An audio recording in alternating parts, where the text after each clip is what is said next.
Hi అండి. Hello అందరికీ. Welcome back to our channel. ఈరోజు మా అమ్మ అయితే యమ్మీగా చికెన్ బిర్యానీ అయితే చేసింది.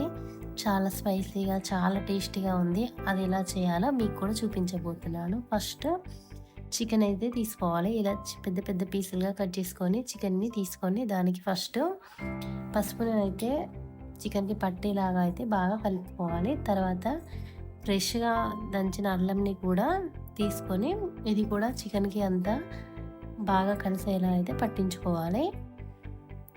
ఇవి 2 కలుపుకున్న తర్వాత ఇప్పుడు లెమన్ జ్యూస్‌ను కూడా యాడ్ చేసుకోవాలి.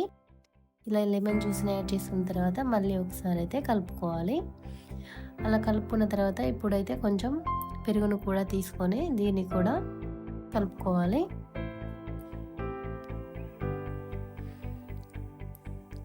ఇలా పెరుగును కలుపుకున్న తర్వాత ఇప్పుడు వేయించిన జీలకర్ర పొడిని కూడా యాడ్ చేసుకోవాలి. తర్వాత గరం మసాలా ఇవి 2 వేసుకున్న తర్వాత మళ్ళీ ఒకసారి అయితే కలుపుకోవాలి. ఇలా కలుపుకున్న తర్వాత లాస్ట్‌లో బిర్యానీ మసాలా కూడా యాడ్ చేసుకోవాలి. ఇలా యాడ్ చేసుకున్న తర్వాత ఇదంతా కూడా మళ్ళీ ఒకసారి అయితే కలిపేసుకుందాం. ఇలా కలుపుకున్న తర్వాత ఇందులో కొంచెం సాల్ట్, టేస్ట్‌కి సరిపడగా సాల్ట్ కూడా వేసుకొని అయితే కలుపుకోవాలి. ఇప్పుడు మనకు సరిపోయేంతగా కారం కూడా యాడ్ చేసుకోవాలి.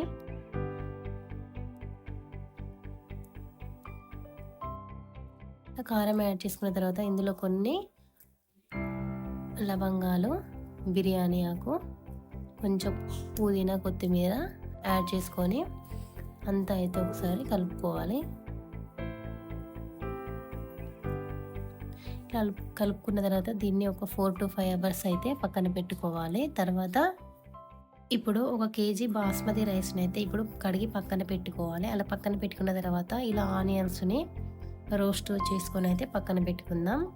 ఇవి 2 పక్కన పెట్టుకున్న తర్వాత ఒక గిన్నెలో సరిపడగా ఆయిల్ వేసి ఇందులో ఆనియన్స్, గ్రీన్ చిల్లీ, బిర్యానీ పువ్వు, బిర్యానీ ఆకు, కొంచెం కొత్తిమీర, పుదీనా అయితే వేసి ఫ్రై చేసుకోవాలి. ఇవి ఆనియన్స్ అయితే మనకు ఫ్రై అయిపోతున్నాయి. ఇప్పుడు ఇందులో కొంచెం అల్లం వెల్లుల్లి పేస్ట్ కూడా యాడ్ చేసుకోవాలి. ఇలా అల్లం వెల్లుల్లి పేస్ట్ పచ్చివాసన పోయేంత వరకు ఫ్రై చేసుకున్న తర్వాత ఇప్పుడు ఇందులో కొంచెం పసుపును కూడా వేసేసుకోవాలి. చూడండి, ఇప్పుడు మనకు ఇది ఫ్రై అయిపోయింది. ఇప్పుడు మనం నానబెట్టి పక్కకు పెట్టుకున్న చికెన్ను ఒకసారి అయితే కలుపుకొని ఇప్పుడు ఆ చికెన్ పీసెస్ని అయితే ఇందులో వేసుకోవాలి.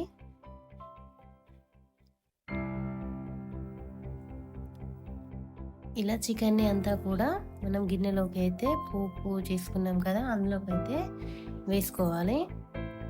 ఇలా వేసుకున్న తర్వాత చికెన్ అంతా కూడా ఒకసారి అయితే కలిపేసుకుందాం.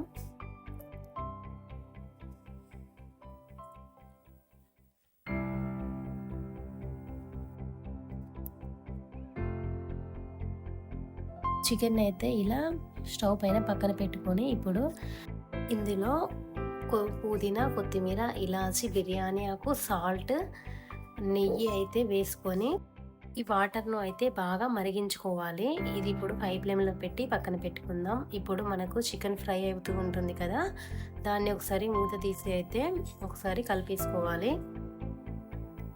ఇలా చికెన్ని అయితే కలిపేసుకుందాం.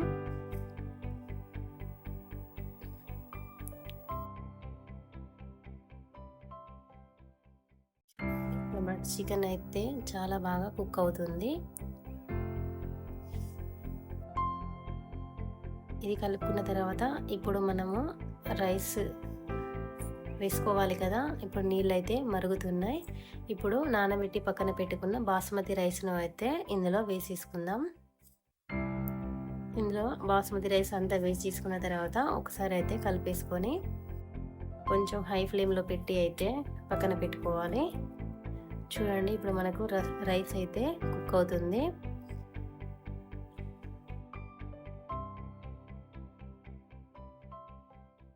ఇలా రైస్ని అంతా కూడా ఒకసారి కలుపుకొని మనకు కుక్ అయిందా లేదా అయితే చెక్ చేసుకోవాలి. ఈ రైస్ అనేది మనకి 90% అయితే మనకు కుక్ అవ్వాలి. కుక్ అయిన తర్వాత ఇందులో వాటర్ అన్నీ వంపేసుకొని ఇలా అయితే పక్కన పెట్టుకున్నాం. చూడండి మనకి రైస్ అయితే ఇలా చూడండి 90% అయితే కుక్ అయిపోయింది.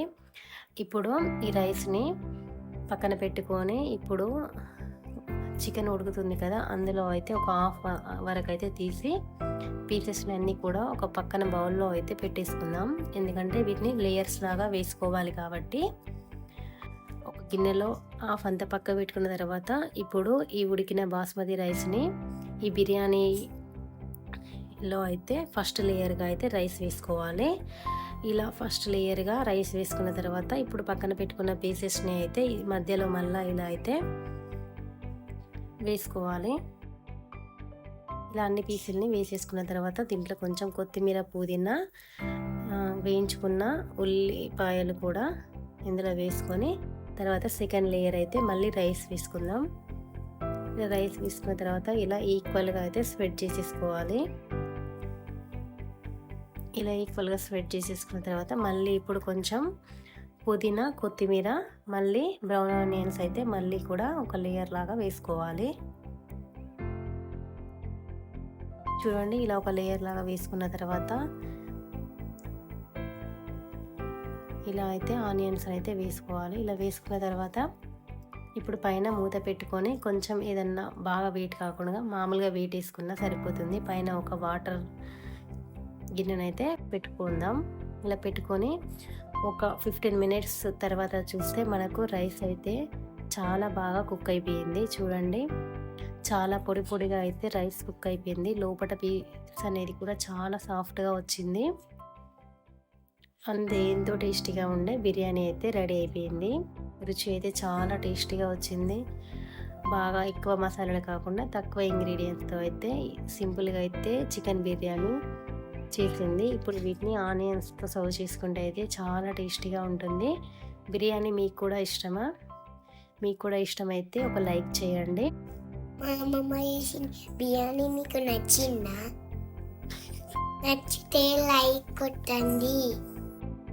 బిర్యానీ అయితే చాలా టేస్టీగా, రైస్ అయితే చాలా పొడి పొడిగా అయితే వచ్చింది. పీస్ అనేది కూడా చాలా సాఫ్ట్గా అయితే లోపలి వరకు అయితే బాగా చూడండి ఎంత సాఫ్ట్గా కుక్ అయిందో. ఒకసారి మీకు కూడా ఈ వీడియో నచ్చితే ఇలా అయితే ట్రై చేయండి. వీడియో నచ్చితే లైక్ చేయండి, షేర్ చేయండి అండ్ సబ్స్క్రైబ్ కూడా చేసుకోండి. మరిన్ని వీడియోస్ కోసం SSP వరల్డ్ బ్లాగ్స్ అనే ఛానల్ని ఫాలో అవుతూ ఉండండి. Thank you for watching.